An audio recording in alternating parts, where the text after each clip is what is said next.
भाच्याच्या प्रेमासाठी पतीची हत्या करून शेजाऱ्यांना पाठवलं जेलमध्ये, सत्य समजताच हादरले पोलीस। पतीची हत्या केल्यावर पत्नीने असं काही नाटक केलं की पोलिसांनाही ते खरंच वाटलं। धक्कादायक बाब म्हणजे पतीच्या हत्येप्रकरणी 2 निष्पाप लोकांना जेलमध्ये पाठवलं। कानपूरमधून नात्याला काळीमा फासणारी घटना समोर आली आहे। पतीची हत्या केल्यावर पत्नीने असं काही नाटक केलं की पोलिसांनाही ते खरंच वाटलं। धक्कादायक बाब म्हणजे पतीच्या हत्येप्रकरणी 2 निष्पाप लोकांना जेलमध्ये पाठवलं।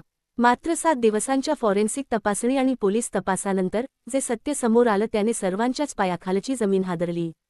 पत्नीने पतीला मारहाण करून हत्या केल्याचं उघड झालं। कारण तिचं तिच्या भाच्यावर प्रेम होतं। तिला भाच्यासोबतच राहायचं होतं। पतीच्या हत्येनंतर पत्नीने शेजारी राहणाऱ्या एका मुलावर आणि त्याच्या वडिलांवर आरोप करत खूप गोंधळ घातला होता। एवढंच नाही तर महिलेच्या समर्थनार्थ गावकऱ्यांनी आणि एका पक्षाच्या सदस्यांनीही आंदोलन केलं होतं।